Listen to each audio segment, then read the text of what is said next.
Welcome back to Barn-Built Fabrications, and today we're going to be replacing the pins and bushings in the tilt cylinders and the loader arms on this 2011 Cat 259 B3.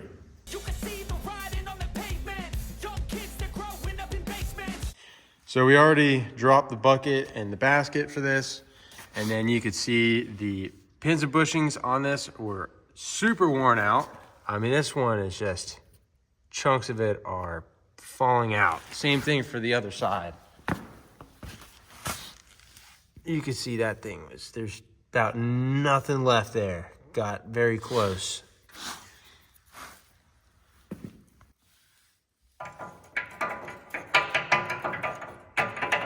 We got play for days. And then you can kind of see on camera the pins for the tilt cylinders have these grooves that are worn into them. These do not have bushings. It just has the grease slot built into it. I would imagine the reason being is that the pin is a softer metal than what is on these cylinders. And that just makes it so that the pin wears out before the cylinder end does. But anyways, yeah, these weren't too bad themselves. Obviously, wherever they had that worn spot in there, they're shot. But we're going to go ahead and get these old bushings out. And then whenever we get the new pins and bushings in, we will get them installed. So what we're going to be doing to try to get this bushing to pop out is we have this porta power we got here. It's from Harbor Freight. This is a 10-ton unit. And we're just spreading in between the two. We took a socket that fits tightly in that hole. And the goal is to drive out this bushing here. So you might need to use some heat. And yeah, so we're gonna go ahead and give it a shot. We're gonna try it without heat first. And then if that does not work or if it's tight, we'll go ahead and put a little bit of heat to it.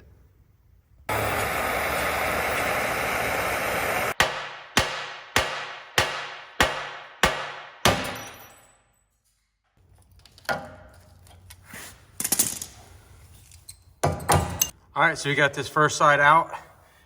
It decided to explode into a bunch of different little pieces.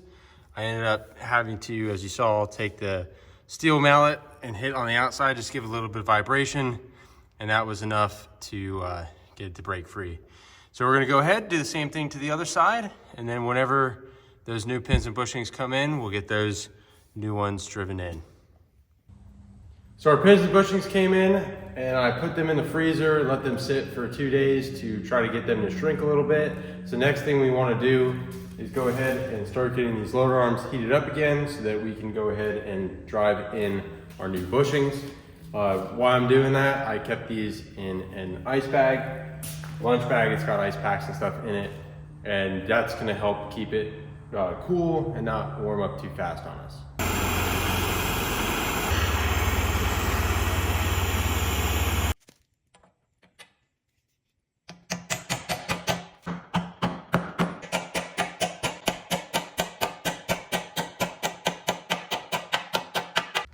All right, so we got that first one driven in. Went pretty smooth. Hopefully the other side is just the same. Cooling this and then heating the arm definitely seemed to help things go in a lot smoother. So we'll get the other side in, get this brought over here to the basket, and then we'll drop the pins in.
All right, so we got all the pins and bushings in, wrapped everything up. Make sure that after you get the pins in, you grease them really, really well, and then curl the bucket back and forth, and it's not a bad idea to go ahead and re-grease it again, just to make sure that you have lubrication all around the pins and bushings so you don't have any premature wear.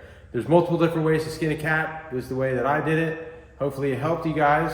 The trickiest part was getting the pins and everything lined up with the bushings and the cylinders. I kind of messed up, in full disclosure, with moving the arms around a little bit, but anyways, I got it done, got the pins in, all good. Hope this video helped. If you guys have any tips or tricks, go ahead, drop them in the comments. Maybe they'll help me out in the future or somebody else reading them. But thank you guys all for watching. I appreciate your support very much. Get outside, get wrenching on something, piss off your neighbor, disappoint your mom. Until next time, keep on keeping on.